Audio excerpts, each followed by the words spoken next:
out? Like, what made you equate doing this and doing these difficult things physically to mental toughness, to being, this is the discipline that you need in order to get your life out of the situation you're in? So I never read anything. You know, I could barely read, you know, so Right. I wasn't reading back then. I watched a lot of movies, and I was really big into visualization. And I always equated working out to struggle. And I struggled my whole life, but I ran from it. So I started realizing, man, I got to start facing the struggle, and I got to be mentally strong for the struggle. So that's where I started coming up with, like, I'm training for life. Mentally, I'm training for life. I'm not training for, like, to lift 400 pounds. And I found out on my own pretty much, is that through discipline, through self-discipline, through repetition, through tons of repetition of the same thing that you don't want to do, and that's the key thing. Through repetition of things you don't want to do, you develop mental, like an armor for your mind. You start to armor your mind, because your mind's like, okay, we suffer every day. That's what we do. We do stuff that sucks every day. So then when the suck stuff comes, you're ready for it. And that's how I started coming up. You know, I just started being very uncomfortable. And now it's like just a way of life.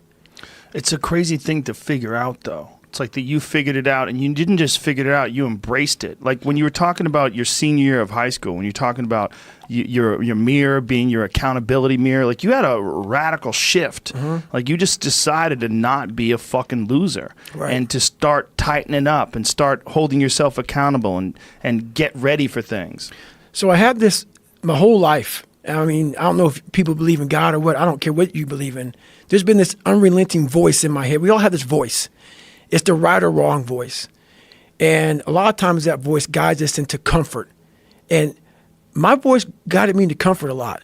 But I had this other voice I heard my whole life saying, hey, motherfucker, what are you doing? No, man, we got to go over here. We got to go over here to that rock pile over in the fucking corner where nobody's at. That's where victory's at. We're over there in that corner.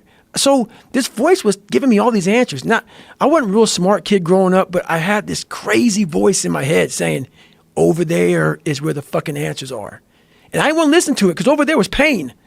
Over there was me looking in the mirror. Over there was me being accountable for all these things that went through my life. Even though people put them on me, it's now mine to own.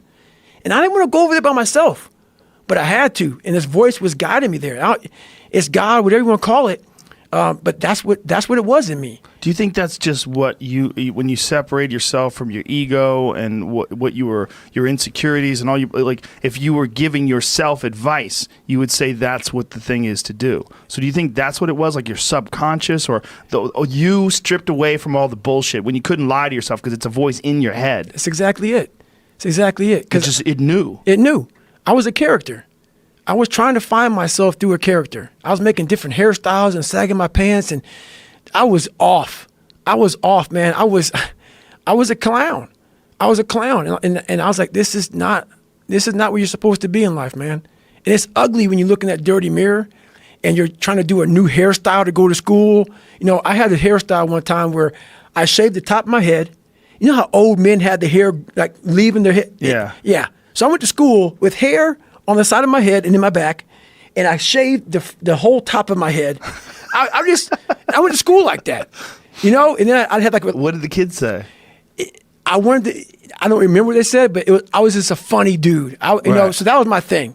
I was the funny dude that came into school, like Crisscross came out when I was in high school. So my pants were backwards. I said, you know, I'm gonna have my pants backwards, sag down past my ass crack, shirt turned backwards with a toothbrush in my mouth with the reverse part. The reverse part is your head is shaved and you have some hair on top.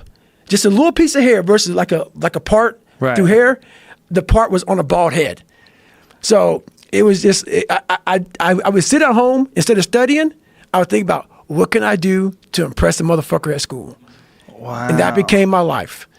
And that it's a long road to hoe to get to the guy who says, now, you don't ever smile on any podcast. You look so serious. I look at that shit. I'm like, you motherfuckers have no idea who I am, where I've come from to get here today. You could have probably been an entertainer. Like you probably, because you were doing all that kind of shit? I have some jokes, Joe. I got some jokes, Joe. I bet you do. So what people read in this book can't hurt me. It's a sad story. It's a horrible story. It's a tragic story. It's a story that made me who I am today. But you have to learn to laugh at yourself too. Once you go through that shit, So there's a lot of parts in there where there's a lot of me against a lot of white people, you know? And I have a routine that I won't do. So people who hire me to speak, I'm not going to do the routine. I often do it sometimes. Think about it. I was a 36 black guy to go through SEAL training, okay? Out of how many people? Out of probably, looking at probably 11, 12, to make it through, probably 13,000 SEALs. I was probably the 36, I was the 36 black guy to make it through. And since like the 1940s, you're looking at almost 70 years. Wow. Yeah, so do the math on that. So there's not a lot of black guys, and so I take that and I make a nice comedy skit out of that shit. Like the first time they tied me up and threw me, it's called drown proofing. Yeah. So I'm negative boring as hell. Me too. Oh. I'm related to that big time. Yes, you're one of the few white boys, man. They're negative buoyant. You sink like a rock. Like a rock. And that's hard. So imagine them getting your hands and feet, tying your ass up and throwing you in the fucking water and say, swim. It was like throwing a cat in the water with fucking a brick on him. So I was just losing my fucking mind. So it's so many things I had to get over, and I found humor. I found humor in my suffering. I was like, motherfucker, what are you doing out here, Goggins? Like, this is crazy. Like, you're literally trying to reinvent the wheel, but I was trying to reinvent my mind. And I used every single tactic possible to do that. I didn't want to live in this world where I was a fake human being anymore. And I was tired of blaming everybody for where I was at. My dad beat me, this happened. I mean, my dad ran prostitutes, man. My dad literally snatched the soul out of my mom. Like, my mom is still battling. Like, after my mom left my dad, and this is what I'll talk about in the book, she got married 3 times for a total of 6 months. I don't go there. I'm not even going to talk about the guy she married. So this woman she's beautiful. She's so smart, all this stuff, man. This guy literally stripped her soul away. And I was a young kid watching it. And I had no soul to begin with. And my brother, he has a story that he could write 8 books.